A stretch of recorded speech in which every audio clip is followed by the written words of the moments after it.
Pensions now. AXA Mansard Pension Limited has been acquired by Eusacia Limited following the acquisition of shares from the parent company AXA Mansard Insurance PLC. This comes 7 months after shareholders approved AXA Mansard's insurance plan to divest from AXA Mansard Pension to focus on its core business. Eusacia Limited is a member of the Verod Group. So the question is, do more deals in the pension space indicate a growing interest in mergers and acquisitions in Nigeria's pension pool? Joining me to discuss this is the co-founder and partner at Verod Capital, Mr. Eric Idiahi. Eric, good morning to you. Thank you so much for joining us.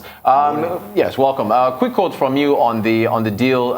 You said you strongly believe that this is the ideal time to enter the market, and that AXA Mansard Pensions provides an excellent beachhead from which to establish a consolidated position.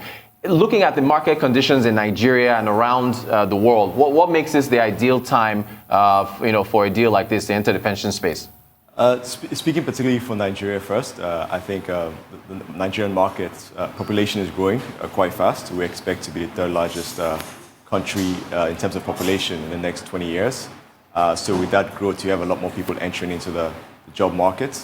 So with that, it's the right time for players in the industry to get a foothold in the industry. So as more people enter the work market, you can capture a lot of that business or opportunities. Okay.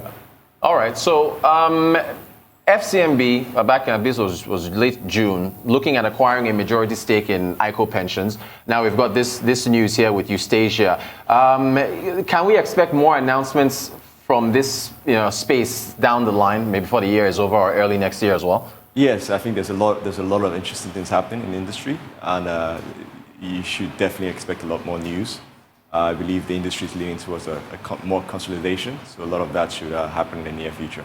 All right, so you were talking about the Nigerian market a moment ago. Does this interest in this pension space expand beyond Nigeria into other African markets? Or with Nigeria being the biggest economy in Africa, you just mentioned population, does that mean there's enough potential here to not have to look at other African markets outside Nigeria's borders? Nigeria, I think if you add 52 African countries, you get the size of the Nigerian economy. So there's still a lot to do in Nigeria. I think the market is huge, and we can't even scratch. We've not reached the full potential of the industry in Nigeria. Okay, so you're essentially saying that there's enough here to at least play around in this pool before looking elsewhere. Correct. All right. So with Eusacia, I hope I'm pronouncing it correctly, being part of the Verod Group, is Verod adopting a holding company model where your subsidiaries are making these acquisitions in the future? No, still sticking to the regular private equity model, taking stakes in companies or groups in that sense. So no. Okay. All right. So growth in RSAs and retirement savings accounts is, mostly tied to jobs, mostly formal jobs. Nigeria has a high unemployment rate. That was before COVID-19 even struck. What type of bets are you making on the jobs market here? So I think COVID has been a bit of a road bump, but I strongly believe we'll recover from this in the next year or two. And the Nigerian economy, for us, we're very confident that there's no way but up. So as long as we continue to do the right things, population growing, people would need some of the basic things in life and also need to be productive. So we're still very bullish on the jobs markets going forward. Okay, so PenCom has a micro pension scheme focused on the informal sector and the self-employed. Is your growth strategy in the pension space inclusive of the formal sector and the self-employed, or are you mostly looking at what's happening in the formal space? No, of course, a big part of our strategy would be also the informal markets. It's a big part of the Nigerian economy, the informal sector, so it's something that we definitely want to target in a big way. Okay, so I also want to ask you about assets under management for pensions. So if we're to use pick your exchange rate, 379 or 381, our 10 trillion or 10.8 trillion in pension assets is worth about $26 billion. At higher rate of exchange, if we were to move to the parallel market, 460, 470, that value drops. How can we, a tough question, but how can we grow our assets under management with, a continuously, devalued currency every 3 or 5 years?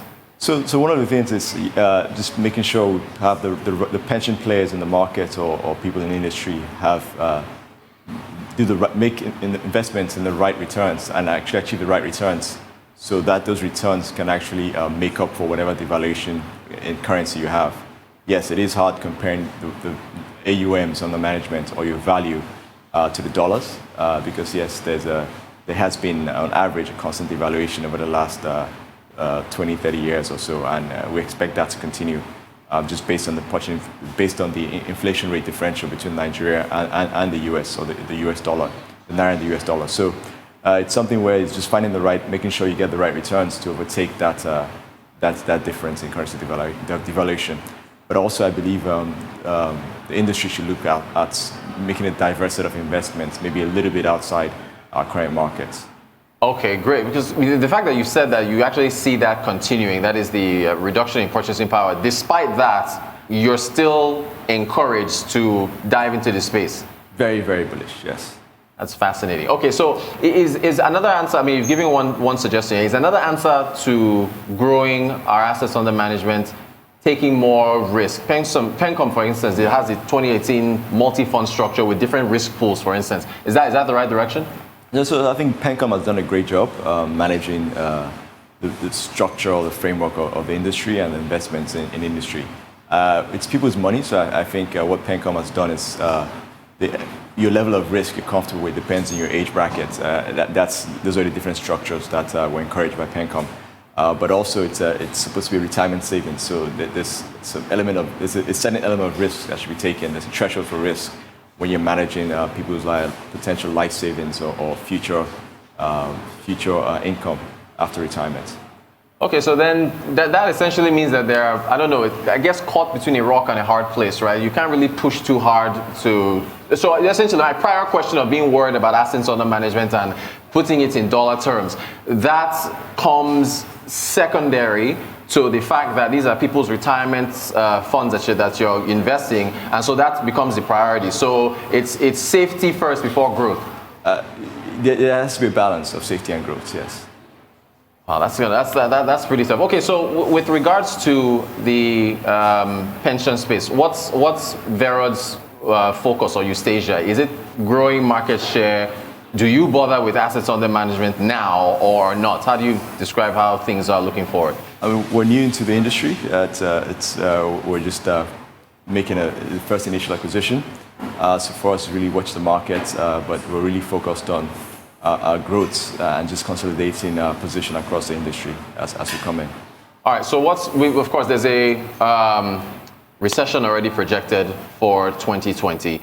And of course, there's been job losses, salary cuts, people being furloughed, and so on and so forth. So this now affects how many people get into the job market and can now open RSA accounts. What's your outlook for growth in pensions? Do you wipe the slate clean for 2020 and just look ahead to 2021, or how do you factor things in? I mean, yeah, 2020 is going to be a tough year across board. Yes, unemployment is going to be high this year.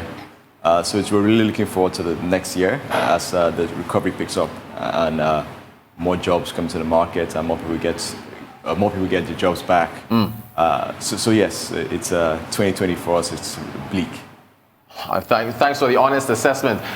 We've been talking to the partner and co-founder of Verod Capital, Mr. Eric Idiahi. Thank you so much for your time and taking us through the strategies for mergers and acquisitions in the space. It's going to be very interesting looking at how things work out.